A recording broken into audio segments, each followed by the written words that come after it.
Tul il-jum tal-Ħadd, diversi uffiċjali mill-awtoritajiet tal-infurzar f'pajjiżna komplew b'ħidmithom biex jassiguraw li individwu sidin ta' stabbilimenti iħarsu l-miżuri restrittivi mill-awtoritajiet tas-saħħa brabta mal-pandemija.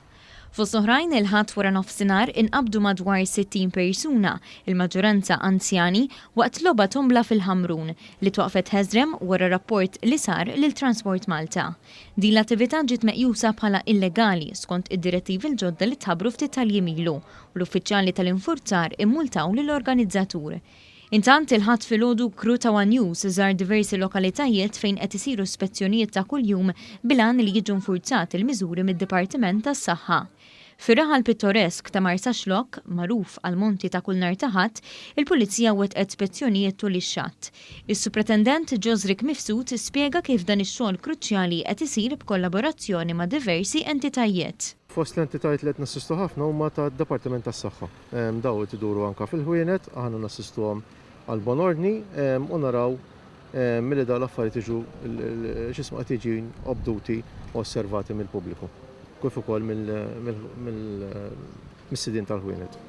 Aktar tard wara nofsinhar f'Buġibba b'kooperazzjoni bejn il-Pulizija u d-Direttorat tas-Saħħa Ambjentali seħħew spezzjonijiet fiċ-ċentru tal-lokalità. Jason Mifsud, prattikant tas-saħħa ambjentali fih dan id-direttorat, appella lil pubbliku biex jikkopera mal-awtoritajiet, anke billi jagħti informazzjoni jew jirrapporta jekk jara xi nuqqas. Bażikament waqt li nkunu qegħdin dejjem bl-ispezzjonijiet, sintendi n-nies jiġbduna l-attenzjoni jekk jaraw xi ħaġa li huma jidrilhom ukoll mhijiex qiegħda taħt kontroll. Fatti aħna ġejna wkoll hawnhekk qegħdin nispezzjonaw fuq l-imwejjed li jkunu barra l-istabbilimenti eċetera, għax bħalissa ovvjament ma jistgħux jintużaw. U kull min irid ukoll jista' jagħmel anke l-ilment tiegħu jista' jagħmlu anke online jew inkella anke jċempel l-uffiċini tagħna fuq 21-337-333. L-uffiċjali fih dan l-Awtorità tat-Turiżmu qegħdin iwettqu diversi spezzjonijiet fi stabbilimenti turistiċi, fosthom ristoranti u lukandi. Antni Karwana li huwa responsabbli mill-infurzar fih dan l-awtorità qal kif l-ispezzjonijiet isiru f'kull ħin u kull imkien.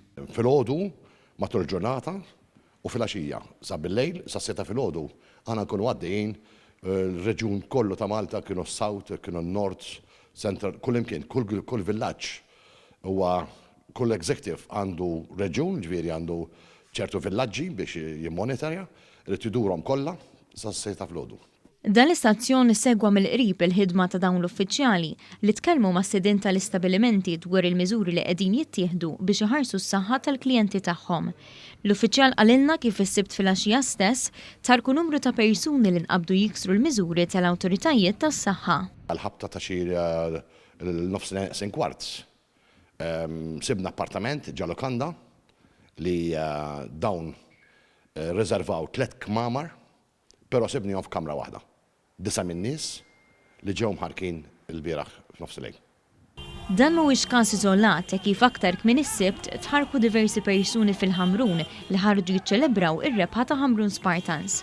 Il-Pulizija kkonfermat dan fi stqarrija li fiha qalet ukoll li apparti għaċ-ċelebrazzjoni fil-Ħamrun immultat ukoll numru ta' persuni li kienu fi spazji pubbliċi bħal promenades u li kienu fi gruppi akbar minn dak li suppost. Ir-rondi qed isiru madwar il-pajjiż kollu, fosthom fi spazji magħrufa għall picnics u anki f'residenzi privati.